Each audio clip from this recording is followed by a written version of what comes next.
Bienvenidos a nuestra reunión semanal. Qué bueno que pueda acompañarnos, qué bueno que haya apartado tiempo para poder compartir con nosotros un tiempo en el que Dios nos va a edificar, un tiempo en el que Dios nos va a mostrar planes y propósitos, ¿verdad? Tenemos que estar siempre con la expectativa de lo que Él quiere mostrarnos cada día.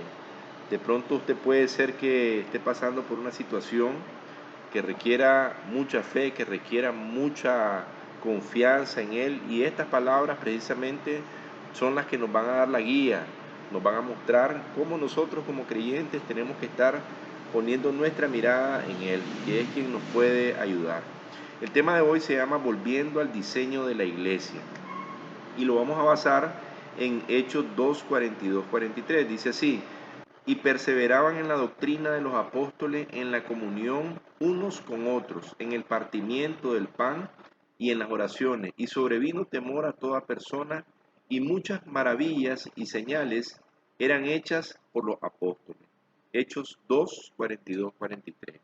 Si nosotros podemos leer el capítulo de Hechos o los capítulos que contiene Hechos, nos vamos a dar cuenta que la iglesia que se forma en los principios era una iglesia enfocada directamente en lo que Dios había dejado establecido para ellos. La esencia se va a resumir en el hecho de que funcionemos de acuerdo a como Dios nos diseñó y para el propósito que Él nos diseñó. Tenemos que pensar que la esencia nuestra como iglesia va a estar fundamentada sobre lo que Dios ya dijo de nosotros, sobre lo que Dios planteó de nosotros. Y eso es lo que diferenció la iglesia en el libro de Hechos, que era una iglesia que estaba abierta, estaba atenta a lo que Dios ya había dejado establecido, ¿verdad? Entonces necesitamos llegar al entendimiento que nuestra esencia en Dios es una responsabilidad de cada uno de nosotros. Muchos creyentes podemos estar aún viviendo diseños distorsionados que fueron producto quizás de enseñanzas que hemos recibido, experiencias de vida que han sido transmitidas de generación en generación. Puede ser la forma en que nos educaron, los consejos que de alguna manera nosotros recibimos y nos apropiamos de ellos, ¿verdad? Y todas estas cosas de pronto van formando en nosotros un patrón a seguir, van formando en nosotros características propias que distorsionan la esencia de lo que Dios ha dicho de nosotros. Entonces la forma, cuando esto pasa, no tenemos los resultados que esperamos en nuestra vida, porque necesitamos funcionar para poder alcanzar eso que nosotros esperamos, lo que Dios ha dicho de nosotros, tenemos que funcionar y transitar sobre la base de lo que Él ya ha dejado establecido para nosotros. De manera que cuando usted recibe un modelo que tal vez ha sido transmitido de generación en generación, recibe un consejo que no está adecuado, de acuerdo a lo que Dios ha dicho de nosotros, y nos apropiamos de él, la esencia de lo que Dios ha dicho de nosotros y para lo que nosotros fuimos creados se puede perder, ¿verdad? Y debemos quitar todo lo que Dios no puso en nuestra vida de fe.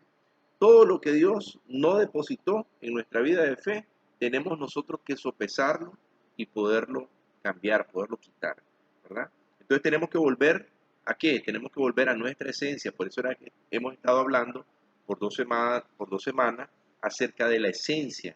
¿Qué significa la esencia? ¿Qué es lo que la esencia va a determinar en nuestra vida? ¿Verdad? Va a implicar que en algún momento nosotros nos renovemos continuamente, renovemos nuestras formas de pensar, renovemos nuestras creencias, nuestros valores, renovemos lo que nosotros hayamos podido haber recibido como una enseñanza, como un consejo, como un estilo de vida. El diablo siempre va a querer atacar nuestra vida y para atacar nuestra vida, él va a atacar nuestra esencia, ¿verdad? Va a afectar a nuestra vida personal, va a afectar nuestras relaciones, va a afectar nuestro trabajo, va a afectar nuestro negocio y por consiguiente va a afectar la iglesia. Pero, ¿qué entendemos por esencia? Tenemos que volver nuevamente a estudiar lo que ya hemos visto, ¿verdad? ¿Qué entendemos por esencia? La esencia es el conjunto de características permanentes e invariables que determinan nuestro ser. Las características permanentes e invariables que determinan nuestro ser, conjunto de rasgos o características de algo que permite distinguirlo, oiga bien, mire, que permite distinguirlos de otros en un conjunto. O sea que la esencia nos va a diferenciar, van a ser características propias, características que han sido depositadas, que nos van a diferenciar de otros en un conjunto. Es aquello que es importante y que define quiénes somos. ¿Cuáles son las razones por las cuales debemos procurar conocer nuestra esencia? Vamos a mencionarlas, ¿verdad? Las razones por las cuales debemos procurar conocer nuestra esencia. Primero, para saber por qué hacemos lo que hacemos y por qué funcionamos de cierta manera. No podemos nosotros hacer las cosas solamente porque nos las han dicho o porque consideramos de acuerdo a nuestro criterio que pueden ser correctas o no. Tenemos que saber por qué hacemos las cosas que hacemos, ¿verdad? Y por qué funcionamos de cierta manera. Y eso solamente la palabra de Dios nos lo puede decir. Para saber hacia dónde vamos. Dice la palabra de Dios, te enseñaré el camino por el que tienes que andar y sobre ti fijaré mis ojos. Él va a mostrarnos el camino, Él nos va a indicar el camino que tenemos que seguir. Tercero, para que no se genere inconformidad, competencias, celos. Para que no se genere inconformidad, competencias, celos. Cuarto, para estar alerta ante todo aquello que sea un peligro para nuestra esencia. Entre más conozcamos lo verdadero, más sabremos identificar lo falso. De alguna manera, si usted está atento a lo que Dios ha dicho ya de usted, a lo que usted tiene que hacer, a lo que usted tiene que evitar hacer, usted va a estar más preparado para poder determinar aquello que es verdadero de aquello que es falso, ¿verdad? Vamos a estar preparados para poder discernir lo que es bueno, lo que nos conviene, lo que nos va a ser de beneficio de lo que no nos va a ser de beneficio. Dice aquí, llevar a cabo la misión de la iglesia, de ser luz e impactar cada ámbito de la sociedad. Llevar a cabo la misión de la iglesia de ser luz e impactar cada ámbito de la sociedad. No podemos pretender hacer cambios en nuestra sociedad, en el lugar donde vivimos, en la sociedad a la que pertenecemos, si nosotros no sabemos cuál es la misión para la cual hemos sido llamados. No podemos pretender con razonamientos humanos querer dar un beneficio a nuestra sociedad si nosotros no conocemos para qué fuimos creados. Y en última parte, para poder aprovechar las oportunidades que Dios nos muestre. Hay tantas oportunidades que de pronto Dios puede poner frente a nosotros, puede poner a la mano, al alcance de nosotros, pero que por no cumplir con lo que Dios ha dejado establecido, puede ser que no podamos accesar a ello, ¿verdad?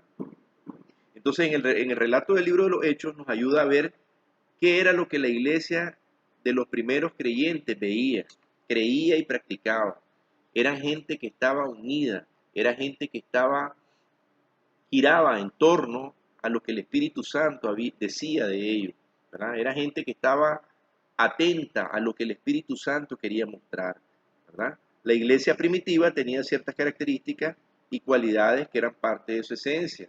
Era fuerte, era sólida y logró multiplicarse aún en tiempos, fíjese bien, de tanta adversidad. Era un tiempo en el que la iglesia era perseguida, en el que ellos dice la Escritura, que tenían que hacer una iglesia de catacumbas, tenían que esconderse, hacían reuniones secretas para poder compartir lo que el Espíritu les daba, ¿verdad? ¿Por qué? Porque eran perseguidos. Era una iglesia que de continuo estaba siendo perseguido. Habían personas que estaban detrás de ellos, que les perseguían porque significaba un peligro para los reinos de ese tiempo, ¿verdad? Entonces, ese era el tipo de iglesia que había en ese tiempo. Era una iglesia que a pesar de todas las dificultades que podían haber en sus realidades, ¿verdad? Porque habían dificultades, era una iglesia que crecía firmemente, era una iglesia que continuamente avanzaba, una iglesia que ganaba creyentes, una iglesia que se manejaba, que se dejaba usar por el Espíritu Santo. Era una iglesia que transformó y creó los fundamentos para lo que hoy nosotros estamos practicando en libertad, ¿verdad? Entonces, ese diseño no estaba guardado para una temporada o un momento de la historia de la iglesia. Representaba todo lo que hace la iglesia, una institución divina perfectamente administrada por el Espíritu Santo. y edificada por Cristo. ¿Qué eventos fueron los que marcaron el inicio de esa iglesia? ¿Qué eventos nos marcaron? Bueno, Jesús resucita, ¿verdad? Y le habla a sus discípulos por 40 días acerca del reino de Dios. Él les llegaba a hablar por 40 días a sus discípulos acerca del reino de Dios. Era lo que él llegaba a transmitir. Él ya había partido de este mundo, pero él llegaba, 40 días estuvo con ellos edificándolo acerca de lo que significaba el reino de Dios. Segundo, les reafirmaba la promesa del bautismo del Espíritu Santo. Eso lo podemos encontrar en Hechos 1.8. Vamos a leer Hechos 1.8. Hechos 1.8 dice así: pero cuando venga el Espíritu Santo sobre ustedes, recibirán poder y serán mis testigos tanto en Jerusalén como en toda Judea y Samaria y hasta los confines de la tierra. Voy a volverlo a leer. Hechos 1.8, les decía Jesús, ¿verdad? Pero cuando venga, ¿quién? El Espíritu Santo sobre ustedes, recibirán, ¿qué íbamos a recibir? Recibirán poder y serán mis testigos tanto en Jerusalén como en toda Judea y Samaria y hasta los confines de la tierra. O sea, toda la tierra iba a ser impactada cuando viniera el Espíritu Santo sobre nosotros, porque vamos a recibir poder y autoridad, y seremos testigos, dice, serán testigos tanto en Jerusalén como en Judea y Samaria y hasta los confines de la tierra. Eso es lo que dice, ¿verdad? Eso es lo que dice. Les reafirma la promesa de bautismo del Espíritu Santo.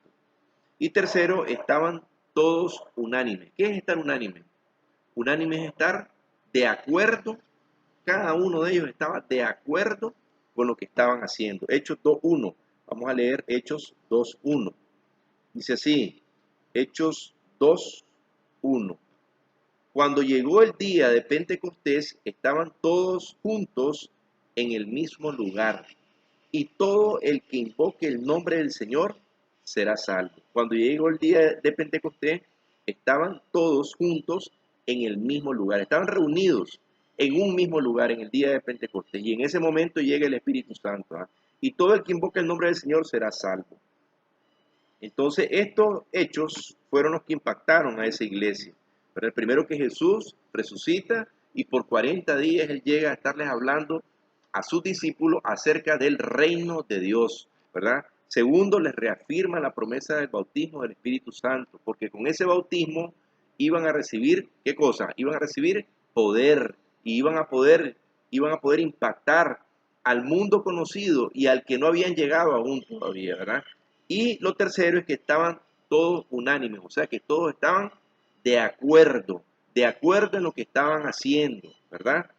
Ellos estaban reunidos en un mismo lugar y no estaban solamente reunidos, estaban orando, estaban compartiendo, ese fue el origen de la iglesia, ¿verdad? Fue una iglesia que se estableció más allá de las circunstancias externas que querían destruirla. Como iglesia se posicionaron y su posición determinó su condición. Su posición determinó su condición, no permitió que el mundo y las circunstancias definieran su agenda. O sea, que ellos no se movieron de acuerdo a la agenda de hombres, a la agenda de personas, a la agenda de reino. Ellos se movieron de acuerdo a la agenda de Dios, ¿verdad? Ellos hacían todo lo que hacían de acuerdo a la agenda que el Espíritu Santo les marcaba, les decía, ¿verdad? Tenemos que saber que la exactitud de la iglesia no está en hacer, no está en improvisar, no está en generar un activismo, ¿verdad?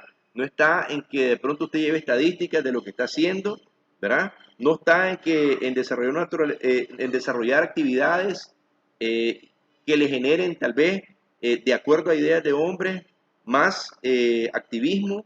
No está en eso, ¿verdad? La naturaleza divina se encamina a vivir el propósito que Dios tiene y su voluntad. La naturaleza de la iglesia está en la divinidad de lo que va a ser de acuerdo a lo que Dios ha dejado establecido, ¿verdad? Hoy nuestro mayor reto es hacer iglesia, no es hacer iglesia, sino ser iglesia. Hoy el mayor reto no es que nos reunamos en un solo lugar y llenemos ese lugar de personas, ¿verdad? Y que practiquemos todo lo que en una iglesia se puede practicar, que hayan alabanzas, que hayan oraciones, que haya una enseñanza. Ese no es el reto. El reto no es en realidad el que llenemos un edificio y que de pronto transmitamos o practiquemos con religiosidad todo lo que normalmente en una iglesia ocurre, ¿verdad? El mayor reto el día de hoy es ser iglesia.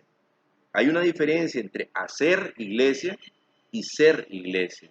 Cuando usted hace iglesia, usted puede repetir una práctica, puede repetir prácticas que de pronto se realizan, ¿verdad?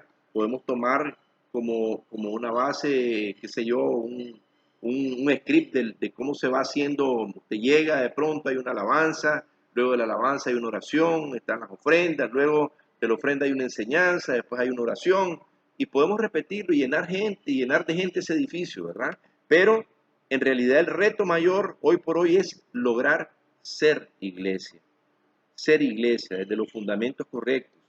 Ser iglesia es desear es desear que Cristo venga y esté con nosotros, ¿verdad? Y esté con nosotros. Todo lo que queremos establecer en nuestra vida va a requerir un fundamento. Todo lo que usted quiere establecer va a requerir un fundamento. Va a usted tener que sembrar la base, ¿verdad? Para que ese fundamento sostenga todo lo demás que pueda venir, ¿verdad?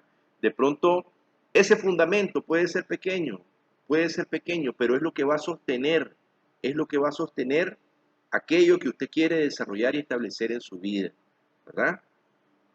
Nuestro fundamento tiene que estar en las Escrituras, tiene que estar en la palabra de Dios. No hay otro fundamento, solo Cristo, ¿verdad? Una de las cosas que pone en peligro nuestra esencia es cuando nosotros mezclamos, ¿verdad? Cuando nosotros queremos hacer un remix ahí de muchas cosas, ¿verdad? Queremos, queremos mezclar las cosas que vienen de Dios con las cosas que no son de Dios, ¿verdad? Con ideas de hombres de pronto, ¿verdad? Y entonces cuando hacemos esas mezclas, la esencia se pierde, ¿verdad? La esencia se pierde, porque la pureza de lo que está en la esencia se desvirtúa por todo aquello que usted le agrega, por todo aquello que no viene de Dios, por todo aquello que tal vez tiene buenas intenciones, pero que no han sido dichas por el Espíritu Santo, no han sido plasmadas por Dios en su palabra, no han sido las directrices que Dios ha dado para nuestra vida, ¿verdad? Entonces, la esencia, cuando usted viene y la mezcla con algo más, usted la pierde. La esencia termina por perderse, ¿verdad? Entonces, es muy peligroso que nosotros hagamos esas mezclas, porque primero el que sufre daño es la esencia misma. Y cuando afectamos la esencia, acuérdense que era lo que hablamos que es esencia, ¿verdad? Es lo que nos va a diferenciar del resto en un conjunto, ¿verdad? Nos va a diferenciar. Y esa esencia es dada por Dios, ¿verdad? Entonces perdemos el rumbo, terminamos haciendo las cosas que Dios no nos mandó a hacer. Terminamos haciendo tal vez con buena intención muchas cosas que tal vez Dios no nos ha dicho que hagamos, que tal vez Dios no nos ha dicho que establezcamos en nuestra vida. Terminamos cumpliendo con planes que son diseñados por nosotros, pensados por nosotros, pero perdemos de vista el propósito que Dios nos ha dado a nosotros como personas. Perdemos nuestra influencia como luz y sal del mundo, ¿verdad? Entonces debemos definir la esencia que tenemos como familia e iglesia porque hay cosas que no son negociables. ¿Qué esencia es la que usted quiere desarrollar en la iglesia y en su hogar, en su familia? ¿Verdad? ¿Qué esencia es la que usted quiere que prevalezca en el tiempo? Aquella que de pronto puede ser enseñada de acuerdo a nuestra experiencia de vida, ¿verdad? O aquella que Dios ha dejado establecido y comprobado que nos va a ir bien. Aquello en lo que Dios dice, es por aquí que tienes que ir, es por aquí que vas a ir. Te enseñaré el camino por el que tienes que andar y sobre ti voy a fijar mis ojos, ¿verdad? Entonces hoy tenemos que detenernos a reflexionar y pensar en la importancia de volver a ese diseño, de llevar a ese diseño a la iglesia, ¿verdad? Vamos a orar, vamos a hacer dos oraciones.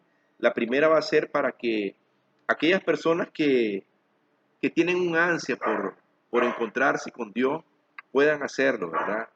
Él está siempre con los brazos abiertos, esperando que nosotros nos volvamos a Él y que estemos abiertos a lo que Él quiere mostrarnos, a lo que Él quiere enseñarnos. Pero es necesario que nosotros hagamos un stop en nuestro camino, hagamos un hasta aquí, ¿verdad? Y nos replanteemos, nos revisemos y podamos decir, Señor, yo hasta hoy he vivido de acuerdo a lo que he considerado que es lo correcto, a lo que me han enseñado, a lo que he aprendido, al consejo que he recibido. Yo sé que he fallado, pero espero en ti que tú me guíes, que tú me enseñes, ¿verdad? Si ese es su deseo hoy, yo le voy a pedir que repita después de mí esta sencilla oración. Cuando usted la haga, usted lo que está haciendo es permitiendo que Dios entre en su vida. Ponemos en sus manos nuestras fallas, nuestros errores, y pedimos que a partir de este momento Él nos guíe, Él nos oriente, ¿verdad? No tiene nada que ver esta oración con que usted acepte a una iglesia en particular o una religión en particular. Es una simple oración entre usted y Dios, ¿verdad? Que yo estoy ahorita mostrando cómo hacerla, pero usted la puede hacer, ¿verdad? Entonces, le voy a pedir que repita después de mí: Señor Jesús, yo vengo hoy ante ti tal y como me encuentro, con todos mis defectos, con las pocas virtudes que pueda tener, confiando en que tú has dejado una esencia para mí, Señor, confiando en que tú has mostrado un camino por el que yo tengo que recorrer. Yo te pido que tú te muestres en este tiempo. Yo necesito encontrarte, Señor. Pongo en tus manos mis pecados, mis fallas, te pido perdón por ellas y te pido que seas tú tomando control de mi vida. Yo hoy te acepto como mi padre, acéptame tú como tu hijo, porque yo ya no quiero ser solo creación tuya, quiero ser hijo tuyo. Gracias te doy en el nombre poderoso de Jesús. Amén. Y vamos a orar también por toda necesidad que podamos tener. Siempre hay algo, ¿verdad?, que nosotros requerimos, siempre hay algo que necesitamos. Pero sobre todas las cosas hoy vamos a dar gracias, vamos a decir gracias, Señor, porque has sido fiel, porque has sido bueno, porque nos sorprendes cada día, porque a pesar de nuestras fallas, de nuestros errores, tú permaneces siempre, Señor. Ayúdanos a caminar contigo. Que este tiempo sea un tiempo en el que podamos, son tiempos complejos, Señor, son tiempos de mucha convulsión, pero es un tiempo, Señor, ideal para conocerte, Señor. Es un tiempo en el que tú nos estás diciendo, Señor, que vengamos a ti. Así que hoy venimos a ti con esa confianza y pedimos que seas tú tomando control de cada necesidad, sea financiera, sea de salud, sea familiar, sea de relaciones, Señor, sea el problema que sea, yo lo pongo en tus manos. Yo te pido que cada persona que escuche esta simple y sencilla reflexión pueda ser alcanzado por tu Espíritu Santo, Señor, que nos traiga más revelación de lo que tú hoy nos quieres enseñar. Gracias te damos, Señor, porque has sido fiel, porque hasta aquí tú nos has acompañado. Hoy podemos decir, Ebenecer, Ebenecer, hasta aquí tú has estado con nosotros, Señor. Hemos visto tu mano